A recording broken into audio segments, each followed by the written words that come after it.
Hi, this is Bill, and you are on Finest Travel Beat with Angela and Bill. Today is day 3 of our London portion of our British Isles adventure. On today's episode, we'll take you to Westminster Abbey, a Thames River cruise, spend some time on the hop-on, hop-off bus, and we also did some shopping at one of the world's most famous department stores. Along the way, we'll give you some information, some tips, some tricks, some ideas, and some things that can hopefully help you make your trip even better than ours was. So we hope you enjoy the rest of this episode.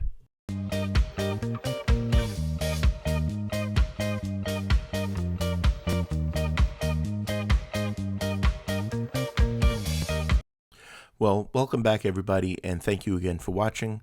We hope you enjoyed the first 2 days of our series of our pre-cruise visit to London. As I mentioned in another video, we stayed at the Sheraton Grand Park Lane. We'll give you a little resort tour or hotel tour and show you a little bit around the room, probably in tomorrow's episode. But let me just say this. We decided to take the hop-on, hop-off bus. And looking at the map, it looked like it was only a few blocks away. Well, we started walking and walking and walking and walking. And before you know it, we probably walked about 1.5 miles before we got to the hop-on, hop-off bus. The other thing I'll mention is pay attention to how you can cross the street. There's a lot of traffic circles. We stayed near the corner of Hyde Park, and it was a huge traffic circle. The only way to get from one side of the street to the other is through what they call subways. Now, in the United States, a subway is a train underground. Over there, a subway is basically a pedestrian underpass. We did take the pedestrian underpass later in the day. I'll warn you, they are not the cleanest in the world, and there were quite a few homeless in there. The homeless situation, there are homeless in London, but they don't seem nearly as aggressive as they do in the United States or New York in particular, which I'll compare London to quite often. Our first stop of the day was Westminster Abbey, which we did get tickets for in advance. But again, I'll explain that a little bit later on in the video. But the hop-on, hop-off bus was a really, really great way of seeing it. If I had to do things all over again, I probably would have pushed off the Tower of London to day 2 and just done a full loop on a hop-on, hop-off bus to kind of get my bearings. It's probably about 1.5 to 2 hours for a full loop if you don't get off it. But again, I think it's a really great way of getting your bearings. And they give you, on this particular one, there were headphones that they gave you that they had commentary, and it was in various languages as well. And it kind of told you what you were looking at and some interesting facts about the sites you were seeing. One word of warning, though, is that the area going over Westminster Bridge and near Big Ben is loaded with people, vendors, and pickpockets. I noticed several. I'm probably going to do a video on explaining how to spot and avoid pickpockets, but essentially use common sense and you should be fine. And now here we are at one of the locations that was on my bucket list and one of the things I wanted to do the most on my visit to London, which is Westminster Abbey. Now, Westminster Abbey is, well, let's just start to say that the feeling when you walked in there was kind of overwhelming. So much history, so many celebrations, so much life, surrounded by so much death and tombs. For those that are not too familiar with Westminster Abbey, although I think most people are, Westminster Abbey was opened around 1066. It is it's an Anglican church. It is the site of most coronations that have taken place in the last millennium. It's also a site of royal weddings and many royal funerals and burials. In fact, there are over 3,000 people buried in Westminster Abbey. Some of the notables include from the world of science, Charles Darwin and Isaac Newton, with Dr. Stephen Hawking very appropriately buried in between the two of them. Authors such as Charles Dickens, most of the prime ministers, or several prime ministers of England, many kings and queens, Edward the Confessor, Mary Queen of Scots, just a who's who of history and British monarchs. Quite honestly, it was almost overwhelming, the combination of the sense of history and the interest and the artwork. The artwork is amazing. Now, understanding that these are tombs and sacred places, and there we see the tomb of King Edward I, the artwork of these tombs and of the church itself and of the various plaques and memorials was just unbelievable. I mean, Westminster Abbey is known to most as a site where kings and queens are coronated and buried, but it's an art museum as well. Also included is a free audio tour. I highly recommend using that as you walk around. It's actually kind of in a queue, so to speak, where you will start off at station number 1 and go numerically through in order. And as you can see, these people wearing the headphones. It's a couple of minutes, explains to you what you're looking at, what you're seeing, and some history behind the people as well. We spent a couple of hours there, probably about 2.5 hours there. We probably, again, could have spent more. There was just so much to see and so much to take in. And here we have the actual coronation chair that is glassed off. You can't sit in it, but this is where kings and queens are coronated, including the most recent King Charles. After our visit to Westminster Abbey, we decided to take the Thames River cruise. Now, the hop-on, hop-off bus ticket that we purchased, this was through City Sightseeing. There are several. There's the big bus. There's probably 4 or 5 different ones that operate, and they seem to operate pretty much everywhere, every big city where there was a hop-on, hop-off option. They range in price. We only did the City Sightseeing in London, so I can't tell you if it is better or worse than any. But what it did include was a ticket for each person to do a cruise on the Thames River. The tickets, I think, cost us about $55 a person, and that was for 48 hours. We did 2 days, so that really wasn't too bad.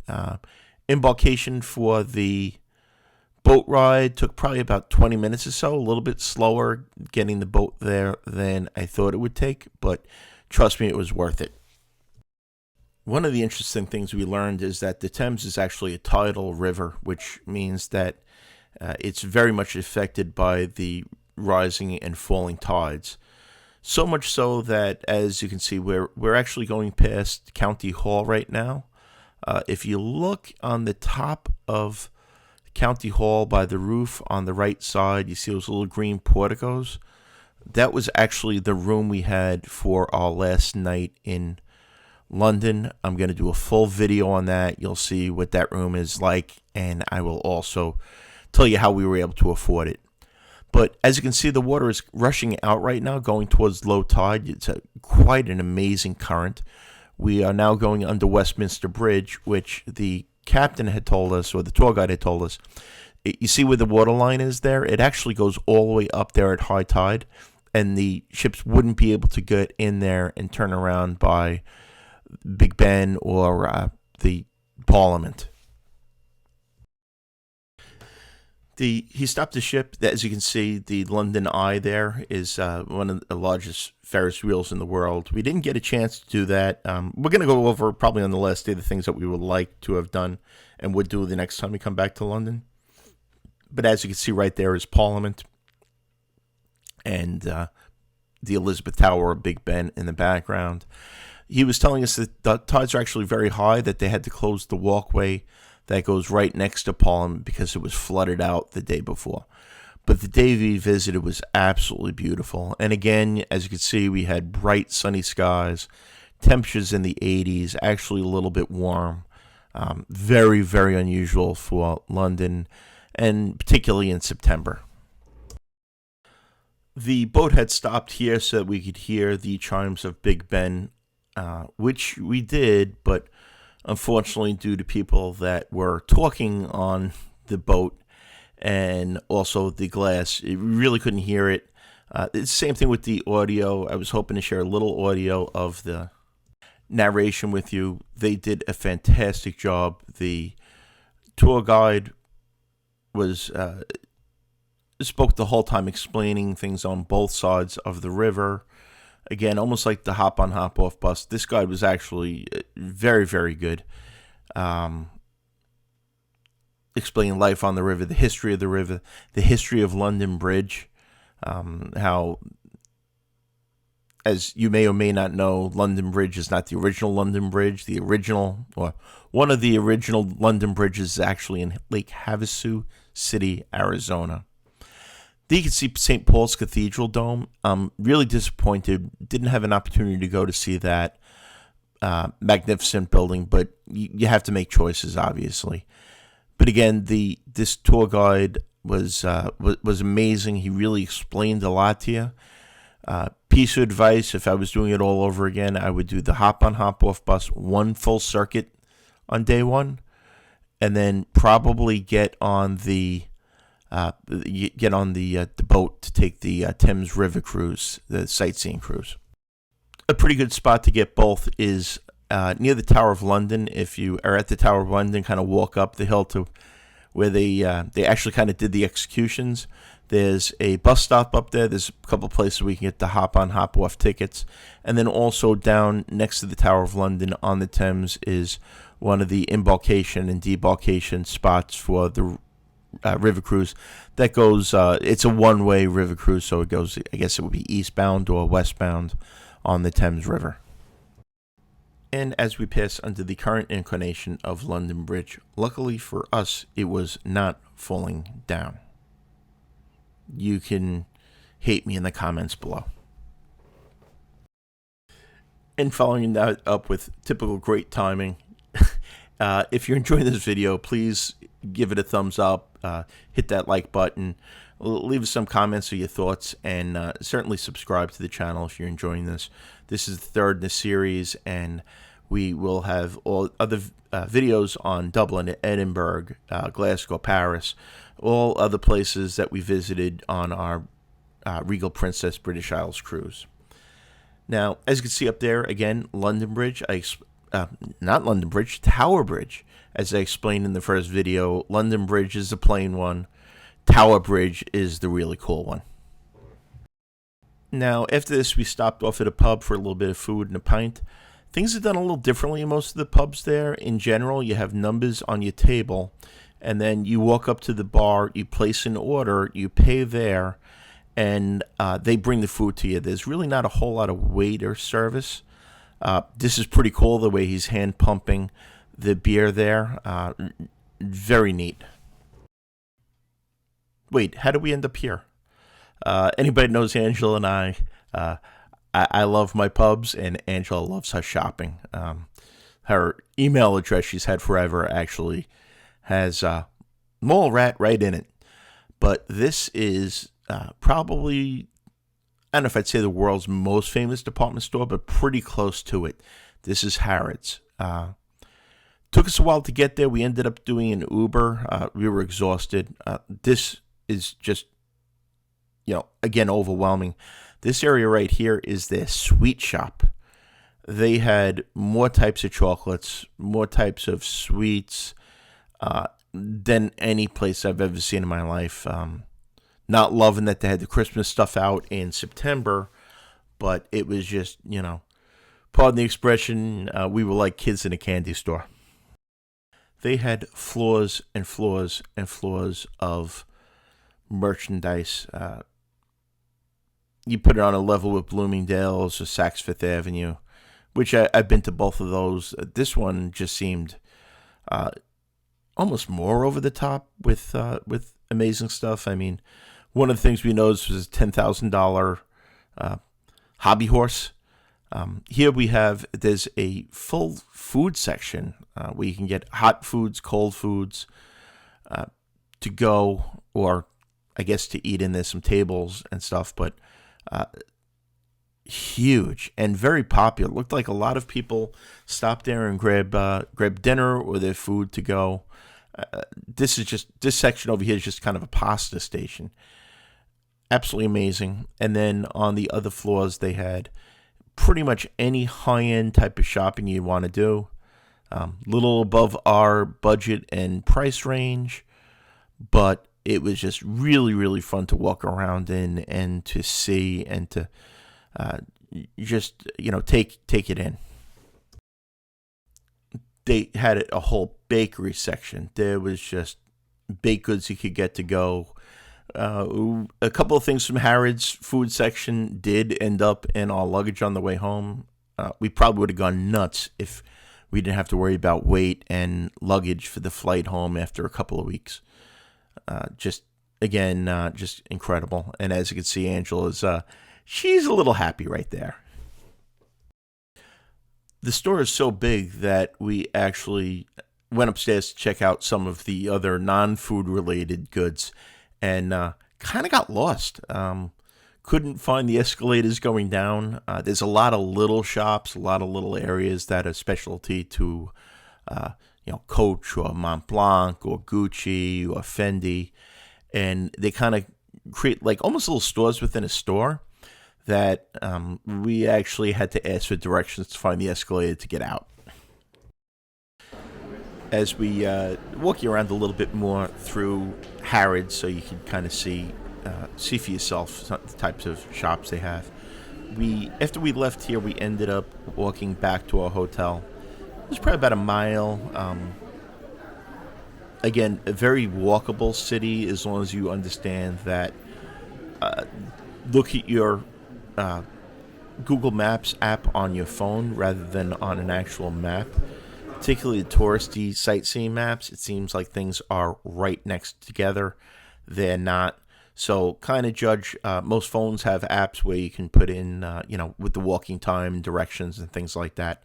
They are a little intensive on your battery, so you might want to keep a battery recharger with you if you're going to be out for the day. And yes, that is a restaurant, very high-end luxury restaurant that's located upstairs in Harrods.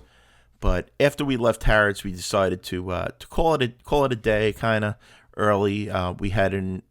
We were getting on the cruise the next day, so we had to get up and grab a little breakfast and be out of the hotel and grab the coach to Southampton, which is about a 2-hour bus ride from London. I'll go over that in tomorrow's video, how we got there, but we definitely went to call a bit of an earlier night, and we figured we'd walk back towards the hotel and find something to eat. So as we walked back to the hotel, we figured we would grab something to eat and find something. Unfortunately, most of the restaurants were pretty high-end and not what we liked, and we found, yes, folks, a Hard Rock Cafe. Now, one of the things I always do when I travel is I get a pin from whatever Hard Rock Cafe we visited. So it's kind of two birds with one stone. And quite honestly, Hard Rock Cafe food is not bad. It's we like their burgers. Enjoy the burgers, nice cold beer. This is also just a couple of blocks from the hotel, which was nice. And me being the king of useless information, I actually looked up curiosity to see what the first Hard Rock Cafe was. And believe it or not, this one near Hyde Park in London was the actually first built Hard Rock Cafe back in 1971. Well, that's going to wrap it up for this episode. We had an early morning the next day and some packing left to do. So we'll leave it right here. We hope you enjoyed the video. On tomorrow's episode, or the next episode, we will show you how we got from our hotel to the cruise port in Southampton, and probably show you a little bit of the sail away on the Regal Princess, which was absolutely phenomenal. And once again, we hope you're enjoying these videos as much as we enjoyed our trip. If you are, hit that like button. Really helps us out. And also consider subscribing. We have a lot of videos up here and a lot of travel and cruise content in general and information. Your feedback is always wanted. So on behalf of Angela, thanks again for watching, and come join us on our next adventure. Bye-bye, everybody.